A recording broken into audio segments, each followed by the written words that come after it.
시청자 여러분, 조국 법무장관과 가족에 대한 검찰의 비리의혹 수사를 둘러싼 조국 정국이 2달 가까이 진행되고 있습니다. 조국 사태의 근본 원인과 향후 어떻게 전개될 것인지 김경재 전 자유총연맹 총재님을 모시고 심도 있게 분석해 보도록 하겠습니다. 네, 김 총장님 이렇게 나와주셔서 너무 고맙습니다. 오랜만입니다. 그렇지 않아도 지난번 출연해 주셔가지고 시청자들로부터 엄청난 호응을 받았습니다. 다 고양 시시덕이죠. 서초동 촛불 집회는 저리 가라 할 정도로 많은 인원이 이렇게 시청을 해주고 구독을 눌러주셨습니다. 퀄리티가 있어요. 예. 그래서 앞으로 크게 대성할 거면 랭킹 몇 번 안에 드실 거예요. 고맙습니다. 과찬이시고요. 그럼 본론으로 들어가겠습니다. 예. 지금 조국 사태를 둘러싸고 문재인 대통령과 윤석열 검찰총장이 어떻게 보면 정면 대립하는 그런 양상으로 지금 비화되고 있거든요. 사실은 매우 이례적인 일이죠. 특히 문재인 대통령이 검찰 개혁을 명분으로 해서 검찰총장을 뭐 말은 좋습니다. 검찰 개혁을 하고 검찰권에 대한 절제를 해라.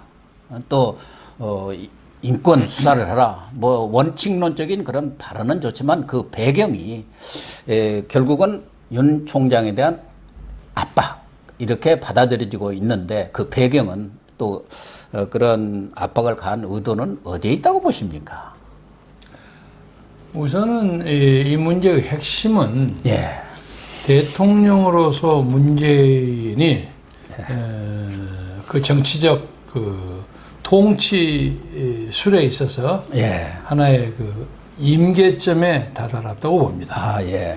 그러니까 이제 대통령 문재인의 입장에서 보자면 조국이나 무슨 뭐 윤석열이나 아니면 안보 문제나 무슨 한박도 문제나 뭐 일본 외교 문제나 이 전체가 한꺼번에 뭉뚱그려진 건데 저는 개인적으로 문재인 대통령을 잘 몰라요. 예. 딱 평생 한 번 만났습니다. 그러세요? 일면식이 일면식은 있군요. 딱 한 번 있는데 그게 2012년인가 언젠가 그 대선 전에 국립극장에서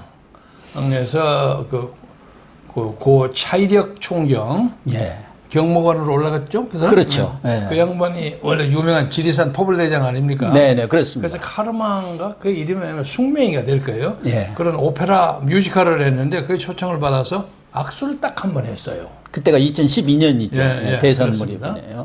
그런데 그때는 제가 막 박근혜 후보 쪽으로 조인을 할까 말까 했나 그 직전이었고 이 양반은 대통령 후보로 막강했고 아마 정시가 안 됐었던 것 같아요. 그래서 저를 보고 좀 깜짝 놀란 듯이 악수를 했는데 그러시겠죠. 손을 잡은 기억이 지금도 생생합니다. 손이 좀 약간 적고 좀 가늘고 그러나 단단하고 이런 인상을 가지고 그 오페라를 아주 좋게 평가하면서 이렇게 하더라고요. 그런데 이 차일력 총경이라는 사람이 그 재밌는 사람이거든요. 혹시 그거 아세요? 장성 갈제 이야기? 저도 그 책도 읽어보고 얼핏이 들었습니다만 또 잊어버렸네요. 장성 갈제가 어떤 거냐면 제가 고향이 장성 갈제 바로 밑집니다. 와, 근데 그걸 모르시다니. 그 이제 거기가 빨치산이 많은데. 그렇죠. 그래서 한번 차일력 총경이 탁 포위를 해가지고 마이크를 탁 대가지고 양쪽 스피커를 대가지고 너희들은 듣거라 하는 것을 전라도 말로 너희들은 듣거라. 너희들은 듣거라. 너희들은 광명이라는 두 글자를 아는가?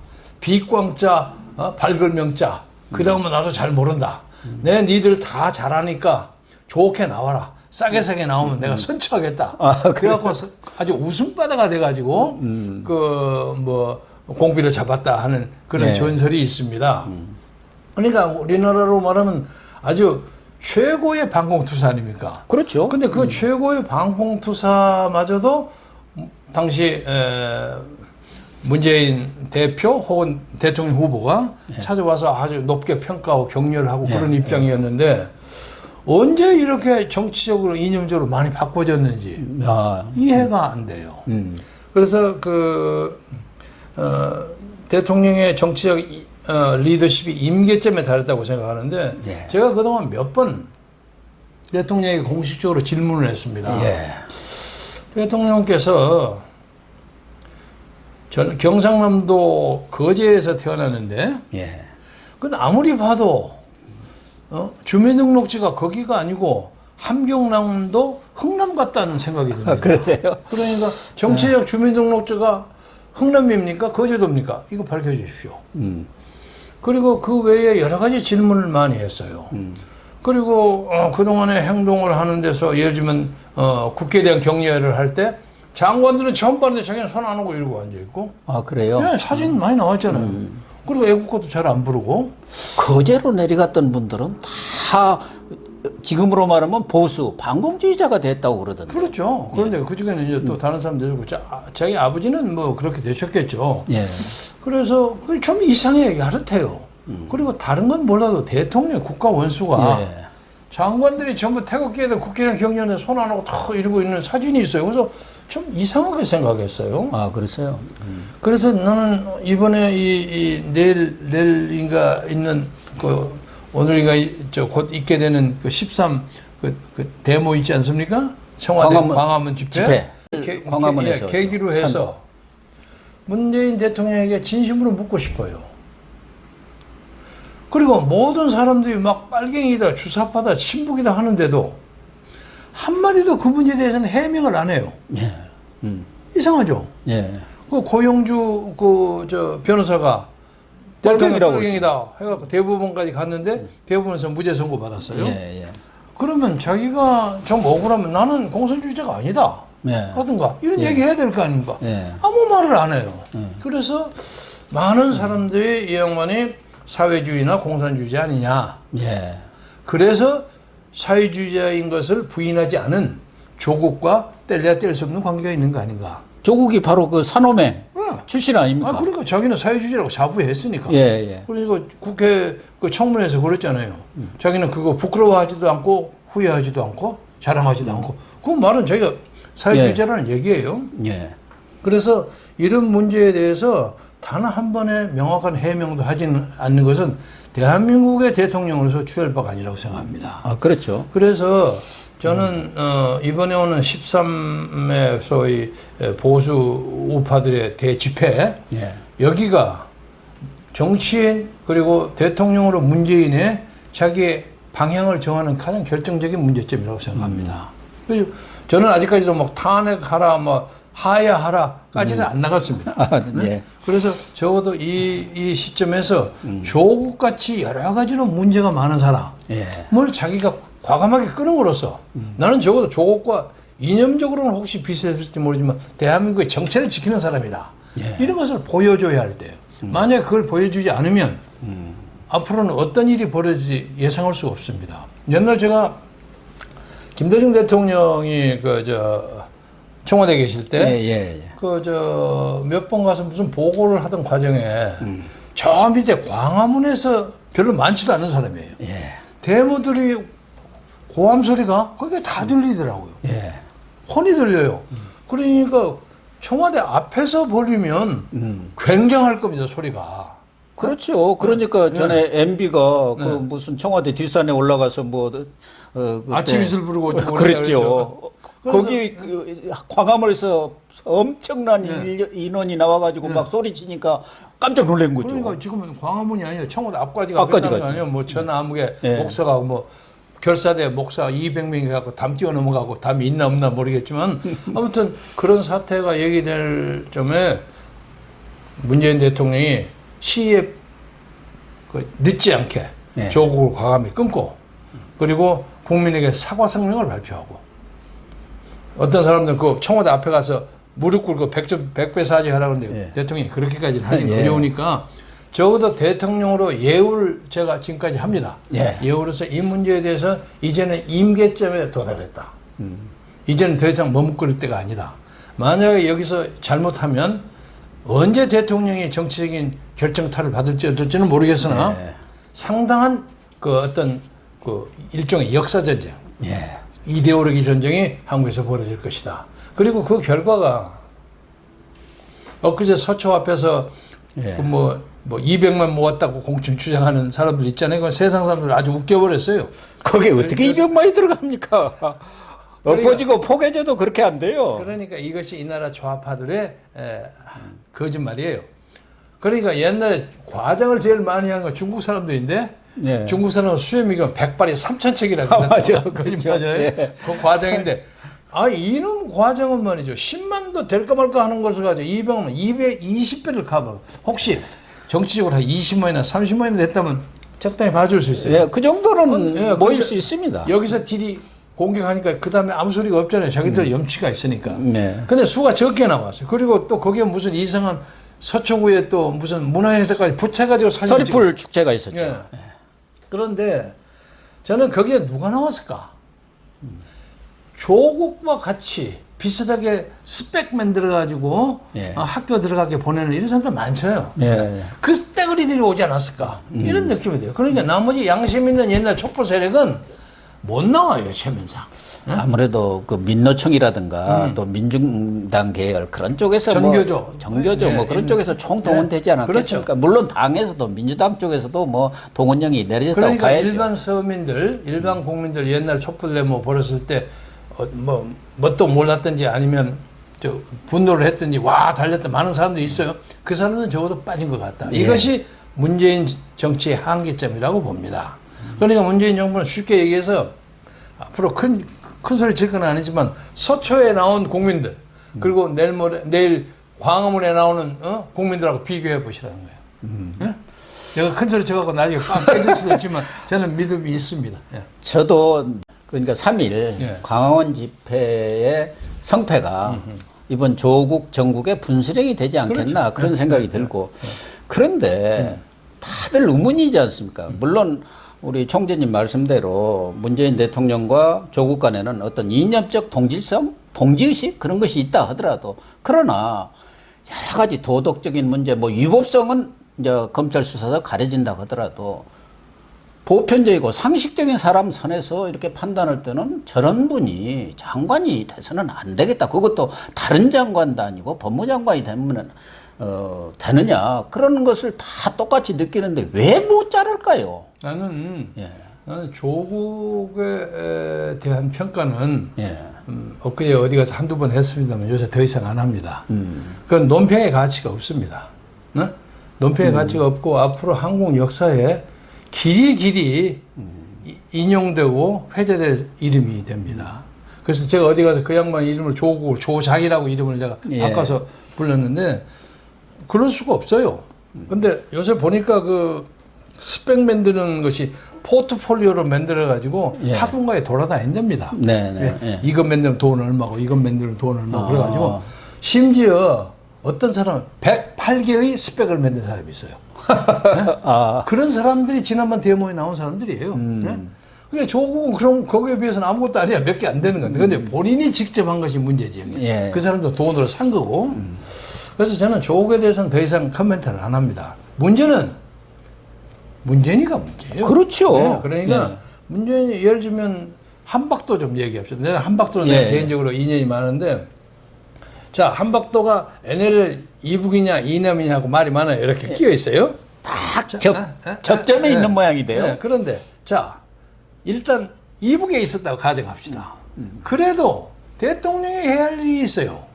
9.19 선언 나는 지지하지는 않지만 1년 된 9.19 남북 군사 교류 협정에서 더 이상 그 전쟁을 도발하지 않고 위험을 도발하지 않는다고 해서 DMZ를 다 치우지 않았어요? 예, 예. 그리고 포스트 감시초소 폭파시키고 난리 치지 않았습니까? 예. 그런데 한박도에 있는 것은 분명히 2017년 이후에 개설된 거예요.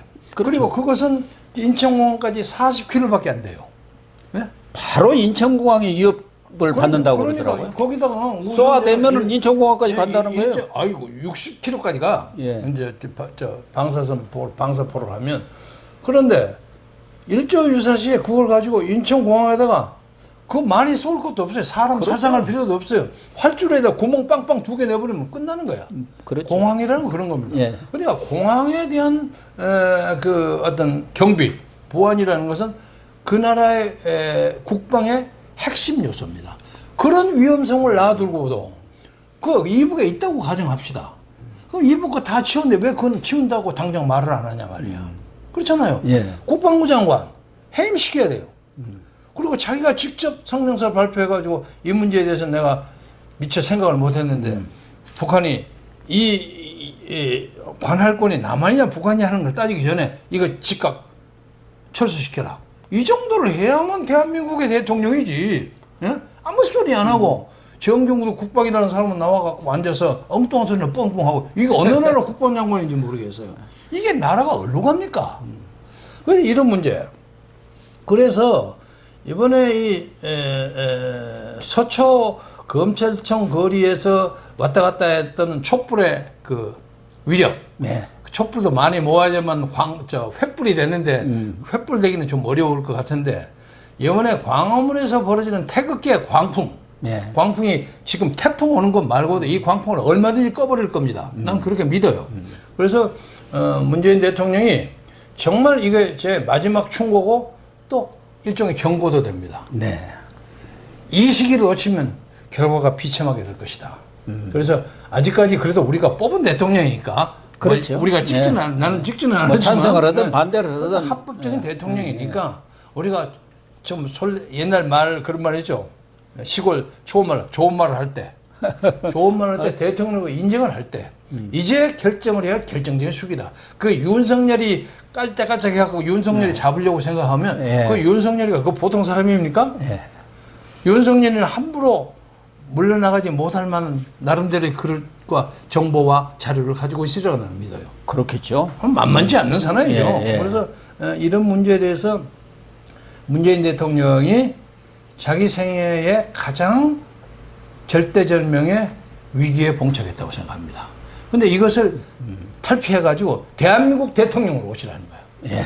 우리가 꼭 마음에 안 들더라도 앞으로 3년 동안에 레임덕이 오든 어쩌든 그래서 대한민국의 대통령으로 합법적으로 임기를 다 마치고 그렇게 박수를 다 받지는 못할지언정 그것도 어떤 사람이 박수가 그래도 무난하게 잘했다 하는 평가를 받고 대통령직에서 떠나기를 진심으로 바랍니다. 혹시 네. 우리 김 총재님은 문재인 대통령의 그런 그 멘탈리티나 얼굴로 보면은 참 선해 보여요.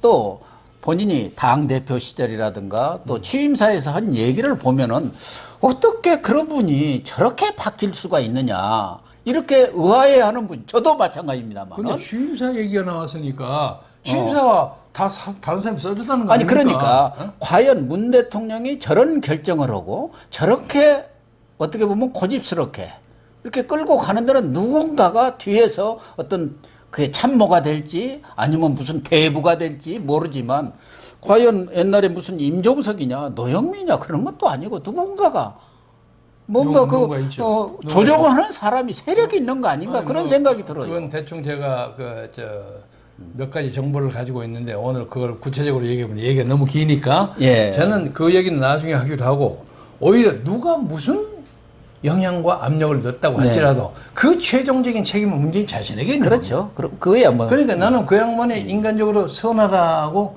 믿고 싶어요.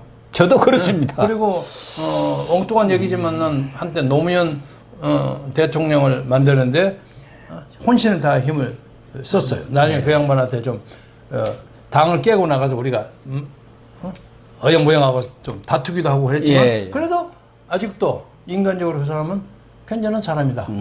매력 있는 사람이다. 나름대로. 저하고는 아주 가까운 술 친구였고. 그런데 뭐 노무현 대통령만큼 확신이 있는 건 아니지만 그래도 문재인은 보면 선하게 보이고 젊은 시절에 파릇파릇한 경희대생 때 김정숙 양이 반할 만큼 멋있는 사나이였다고 생각해요. 그런데 왜 이렇게 전혀 말도 안 되는 사람으로 변해요? 아까 제가 차이력 총경 얘기를 한 거 그겁니다. 아마 그러시네요. 네. 저도 이해가 안 가요. 그렇게 자유민주주의하고 훌륭하다고 그렇게 평가를 하고 하던 사람이 그러면 그 양반이 그런 사람이면 그때 안 왔어야지 그런 거. 그렇잖아요. 차이력이라는 게 완전히 반공에 첨단에 서 있는 사람 아닙니까? 지리산 빨치산 대장 이현상이죠. 그거 쏴죽인 사람 아닙니까? 토벌한 사람이죠. 그래서 이 양반이 신영복이를 존중한다니까 신영복 교수 내가 잘합니다. 학생 시절에 잘 아는데 저보다 1년 위인가 되는 사람인데 지금 진보 세력들의 뭐 우상 비슷하죠. 우상, 대부 뭐 그렇게 역할을 하고 있죠. 그런데 굉장히 학구적인 사람은 맞아요. 그러나 그 양반의 생각에 그때 그냥 좌익 서적과 그 막 풍조가 막 대학가를 휩쓸었을 때이기 때문에 어떻게 하다 보니까 그쪽으로 들어가서 그것도 머리가 좋은 사람이고 하니까 그 지적인 리더십을 발휘하고 그러다 보니까 그렇게 됐는 모양인데 그리고 그때 재판에서도 좀 지나친 형을 받지 않았느냐 하는 그런 느낌도 좀 있긴 있어요. 그러나 그럼에도 불구하고 대통령을 하는 분이 신영복 씨를 존경하는 사람이라고 얘기하는 것은 해서는 안 돼요. 적절하지 않는 말입니다. 응? 대통령이 또 호지명 뭐 그런 사람들도 존경하고 그러지 않습니까? 이거 훈센 총리한테 가서 킬링 필리 가서 그저 한 수 배우려고 왔으면 이게 어디 가서 그러니까 이게 자기가 얘기하는 건지 누가 써주는 A4 용지를 보고 얘기하는 건지 나 엊그제 그래서 누가 저런 사람 저렇게 뒤에서 조정할까? 난 늘 그게 궁금해요. 청와대 연설문 비서관부터 쫙 있잖아요. 그거 조정하는 거 간단합니다. 그리고 아무리 정확한 발언을 한다고 할지라도 무슨 발언하면 양쪽 프롬프터 가지고 이렇게 보면서 하는 건 좋은데 천하에 트럼프하고 얘기하는데 웨이퍼 용지 찾아가고 하는 게 어떤 국격에 좀 문제가 있는 거 아닌가 아쉬움이 있어요. 근데 그 얘기가 나오니까 제가 좀 끼어들면은 지난번 얼마 전에 한미 정상회담 했잖아요. 저는 A4를 들고 오다가 그게 언론에 지적이 되니까 이 탁자에다 놓았더라고요. 그러니까 거기만 쳐다보고 있는 거예요. 참 보기가 민망하더라고요. 그래서 거기 이제 소위 이제 대통령쯤 되면 그 의전비서관과 스타일리스트가 있습니다. 넥타이를 어떻게 하고 머리를 어떻게 밀고 말을 어떻게 하고 그런 사람들이 그걸 왜 야단을 안 쳐? 대통령이 이게 무슨 망신입니까? 고쳐야지. 대한민국이라는 게 만만치 않는 나라예요. 근데 이 양반들이 가만히 보니까 제 짐작이지만은 국회의원 선거 적당히 해가지고도 개헌을 하기는 좀 어렵단 말이에요. 자기들 마음대로. 그래서 적당하게 이걸 좀 사회주의적 방향으로 돌려서 낮은 단계의 연방제 같은 걸 돌리고 싶어 하는 생각을 가지고 있는 것처럼 보여요. 그러나 그렇게 만만치 않습니다, 이 나라가. 쉽게 아주 간단한 얘기합시다. 우리 국민들 다 아시는 얘기지만 전 세계에 5천만 이상의 인구를 가진 나라 중에서 국민소득 1인당 3만 불 이상을 하는 나라가 1등부터 6등까지가 있어요. 그러니까 거기 묘하게 하나는 자유주의, 하나는 옛날에 2차 대전 추축국 쪽이 많아요. 자유주의가 미국, 영국, 프랑스고. 그렇죠. 저쪽은 일본, 이태리, 독일. 이게 다 말썽부리 듣는 추축국. 추축국 이러는데 그 사람들이 인구 5천만 이상의 국민소득 3만 불 이상이에요. 제 7위가 코리아예요. 그렇죠. 지금 7위죠. 이렇게 센 나라예요. 이것도 한반도 아니고 반쪽짜리에서. 그러니까 그 동안에 난 이승만 대통령도 반대했고 박정희 대통령도 반대한 적이 있지만 그러나 그들이 했던 긍정적 역할이 많이 있지 않습니까? 오늘 이만큼 만들었어요. 그런데 그것을 완전히 뒤집어 가지고 적당하게 무슨 김정은 같은 사람한테 속된 말을 좀 합니다. 입에다 아가리에다 갖다 바친단 말이에요. 택도 없는 소리를 하지 말아요 이거야. 이 일종의 환상론자죠. 안 됩니다 이게. 그러니까 좋은 말 할 때 그런 생각 가지지 마시고 자유와 창의와 박애와 그리고 평등 이게 얼마나 좋은 자유민주주의 사상인지를 모르는 거야. 자유민주주의라는 게 우리는 싸움을 못했지만 1215년 영국의 마그나 칼타부터 1689년에 명예혁명 글로리어스 혁명 1789년 불란서 혁명 피를 흘리면서 살린 거 아니에요. 그럼요. 우리는 너무 거저먹었어요. 우리도 6.25 한번 당했지. 그런데 또 우리 김총재님도 체류탄도 많이 맞고 그랬지만 또 우리도 민주화 이루는데 또 고생을 하신 분들 또 희생을 하신 분들도 많습니다. 영국이나 프랑스 사람들처럼 많이 죽지는 않았거든. 4.19 때는 뭐 있었죠. 아무튼 우리 동포들의 희생을 과소평가하려고 하는 것이 아니라 그 장구한 동안에 소위 말해서 자유라는 건 피를 먹고 자라는 제도다. 이런 것에 대한 확신이 우리가 좀 부족해. 그래서 좀 우습게 생각하는데 얼마나 자유민주주의가 중요한 건데 그보다 더 좋은 제도가 있을 수 있습니다. 그러나 지금까지 인류가 그 발명한 제도 중에서 가장 바람직한 제도예요. 더 좋은 것도 앞으로 있겠죠. 그리고 내친김에 하나만 더 얘기하자면 자유민주주의의 문제는 딱 분배의 문제가 있는 걸래. 네. 예? 네. 갈라먹는 분배인데 그 잘 아시겠지만 장자크 루소가 한 인간 불평등 기원론이라는 네. 그 명저에서 보면 사람이요 태어날 때부터 평등하게 태어나기 어려워요. 자 어느 나라에서 태어나냐? 흑인가에서 태어났냐? 미국에서 태어났냐? 두 번째 소득이 많은 사람한테 태어나냐? 적은 사람한테 네. 태어나냐? 예. 그리고 어느 지역에 사느냐? 서울에 사느냐? 저 시골 어디 산골짜기에서 사느냐? 그리고 아버지 어머니가 돈이 많냐 적냐? 네. 무슨 교육을 받 이런 거에서 차별이 안 생길 수가 없는 건데. 다만 자유주의 사회는 그럼에도 불구하고 개천에서 용이 나는 것처럼 그 계층의 사다리가 있어가 쭉 발전할 수 있는 계기가 있는 거 아닙니까? 그러면 되는 거야. 근데 가능성은 문이 열려 있으니까요. 그럼요. 예. 근데 그걸 일방적으로 평등을 만들려고 하면 그렇게 기계화된 평등, 그것도 진정 의미의 평등이 아닙니다. 아니 우리 고 박사는 말이죠. 사회를 해서 100점 만점에 80을 기여하고 저는 60밖에 기여를 안 한다고 칩시다. 그런데 중간에서 이제 70으로 해서 국가가 나눠줘. 나는 좋지. 10 엑스트라를 먹이고. 근데 고 박사는 불리하거든. 내가 뭐 때문에 엑스트라 10을 열심히 노력하냔 말이야. 그거 안 됩니다. 그래서 사회주의, 공산주의가 망한 거 다 망했죠. 아닙니까? 그거 바로 그래요. 누가 열심히 합니까? 1980년에 그 공산주의 최고 왕조 고르바초프가 손들었잖아요. 예. 아 이거 잘 안 된다. 그런데 이 사람들이 그것을 지금도 믿고 앉아있고 더더구나 북한이라는 거 그런 공산주의도 아니야. 에? 무슨 세습 저기 뭐 중세 어디 사막에 있는 무슨 왕국 같은 그런 거야. 그렇죠. 아이고 나 정말로 아무리 생각해도 이해가 안 돼. 그런데 왜 문재인 대통령이 자기 아버지가 자유를 찾아서 내려왔다고 이제 전제합시다.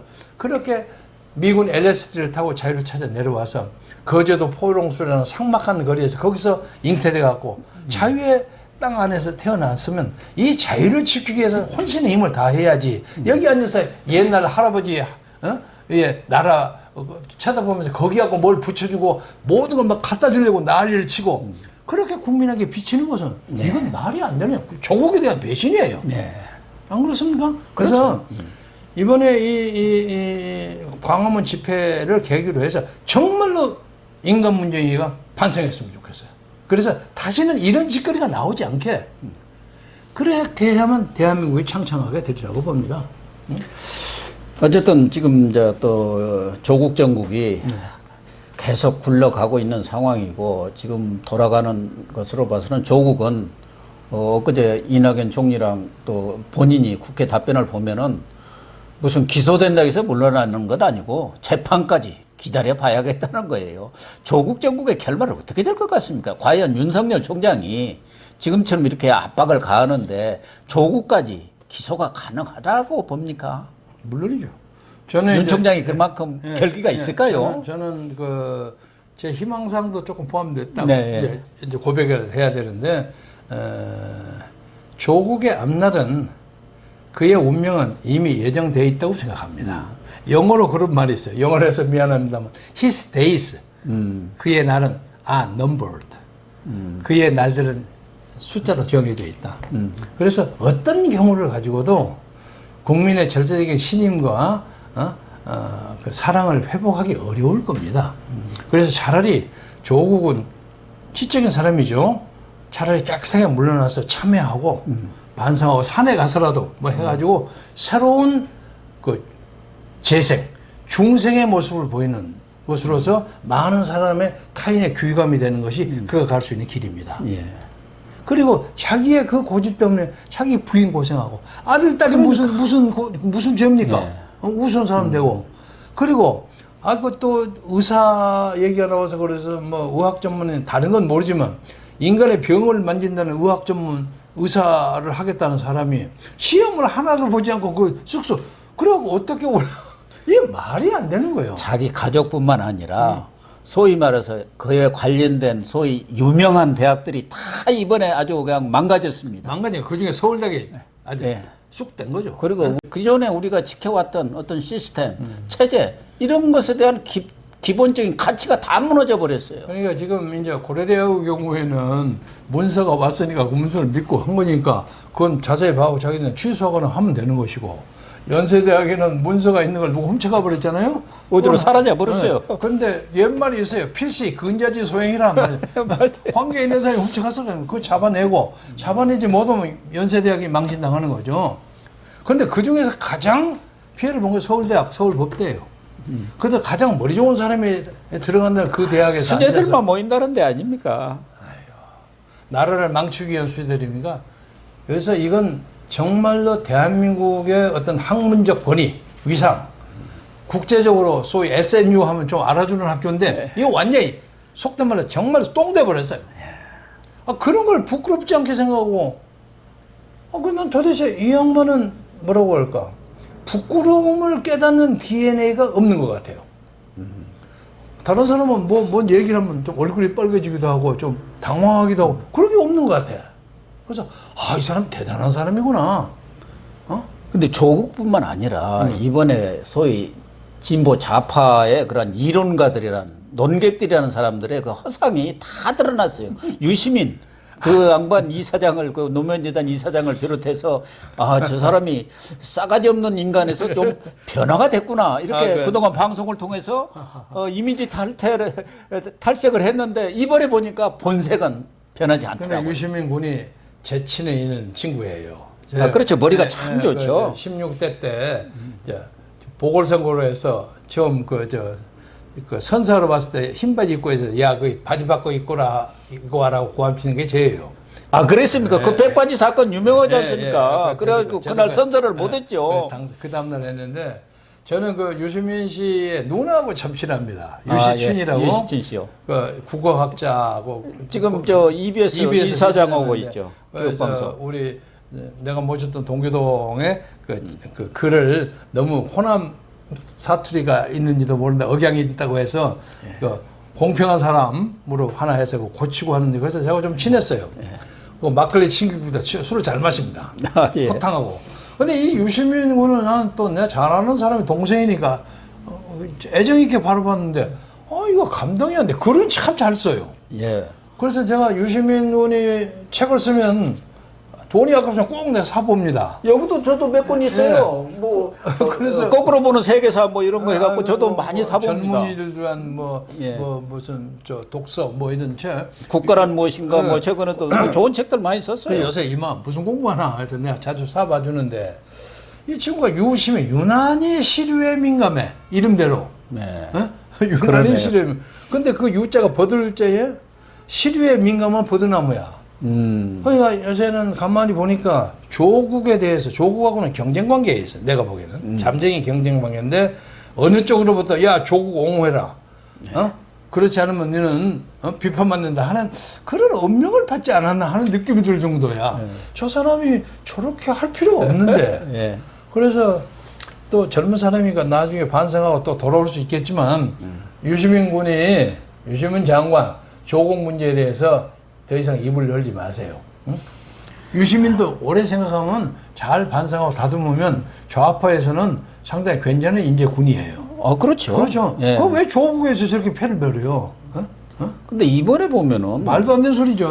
유시민 전 장관, 노무현재단 이사장도 그렇지만 이낙연 총리도 상당히 무게 있게 이렇게 처신을 하시는 것 같더니 이번에 그냥 대통령 한 말씀에 그냥 완전히 오락가락하면서 조금 면을 이낙연 총리가 옛날 동아일보 기자라서 동교동으로 출입할 때 제 담당 제가 홍보 특보여서 아마 이낙연 기자하고 제가 술을 한 50번을 먹었을 겁니다. 그러셨겠죠. 잘합니다. 잘하는데 재치가 만점인 사람이고 말을 잘 돌리지 않아요? 재주가 조금 착 깔아가지고 잘해요. 옛날 이해찬 총리들은 막 쌈 붙이고 그런데 또 스타일이 다른데 저 사람이 이제 너무 그래가지고 지 이미지를 생각한다 해서 누군가에서 한 방 맞은 거 아닌가 생각이 들어요. 나는 윤석열 검찰총장이 함부로 물러나지 않으리라고 생각합니다.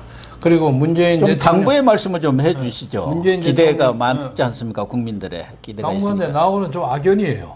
그렇습니까? 저 사람이 나를 기소했거든. 명예훼손으로 단어 한 마디를 가지고 기소를 했는데 집행유예 2년 받았으니까 별건 아닙니다만은 2년 동안 제가 대단히 시달렸어요. 아주 끈질긴 사람이면. 끈질기고 그리고 또 검사가요 이렇게 신문을 하다가 전화를 자꾸 받아요. 누구한테? 그 무슨 지시를 받는 것 같아요. 그래서 무슨 전요 총장 윤석열 전화요? 그러면 뭐 어쩌고 오물오물 하는데 이거 이제 젊은 검사들이 하면서 이거 참 뭐 누구라고 이러면 안 되겠습니다만 검사가 이건 아무것도 아닌데 상부에서 관심을 가지는 거여서 기소를 안 하기가 참 어렵습니다. 이거 무혐의인데 까는데 젊은 검사가 그러는 거예요. 아니, 솔직히 얘기를 그런데 이거 뭐 의원님 죄송합니다. 이거 법원에 가면 이거 문제없이 그냥 정리될 겁니다. 우리가 그냥 이거 불기소하기는 좀 어렵습니다. 그러더라고요. 그래서 나 이해할 만하네. 알았어 하소. 그래서 이제 1심을 갔는데 1심의 재판장 뭐 제 이름 얘기 안 하겠습니다. 그 사람이 한참 보다가 우리 이제 내가 했던 연설 비디오까지 다 보고 웃고 그래요. 그 사람도 내 연설한 거. 그러니까 내 연설에 은근히 빠져들어갔어요. 그래갖고 마지막에 지가 판결을 안 내려고 하는 거예요. 그리고 판결 안 내고 지지 끌고 지 인사조치 될 때까지 2달을 끌어가고 딱 다른 데로 가버리더라고요. 그래서 젊은 여자 재판장이 하나 와가지고 누가 써준 건지 읽는데 읽지도 제대로 모르고 더듬더듬 읽으면서 징역 8개월 집행유예 2년 하고 때리고 가더라고요. 그래서 이 재판장도 좀 양심에 문제가 있구나 하고 생각했는데 지금 윤석열이 깊이 개입했다고 생각해요. 나에게는. 근데 그때는 워낙 제가 소위 적폐청산 제1호거든요.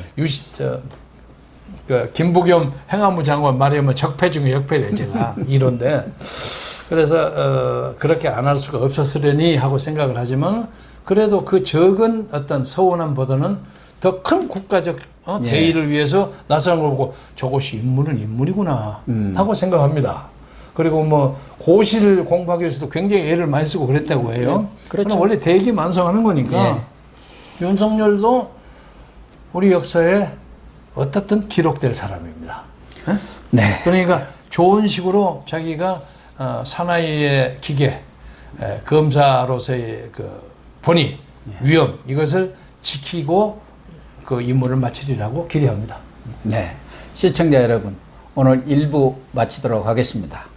2부에서도 김 총재님이 나오셔서 전국 대예측을 해주실 테니까 2부도 계속 시청해 주시기 바랍니다. 광화문에 좀 많이 나와 주십시오. 정말 한 번만 나와 주세요. 나중에 세상 바뀌고 난 다음에 광화문에 당신 나갔어 안 나갔었는데 안 나갔고 나갔다 거짓말 하면 안 돼요. 잠시 곁을 지나가더라도 꼭 한 번 나와 주십시오. 역사가 바뀝니다. 부탁합니다. 네, 오늘 방송 마치겠습니다.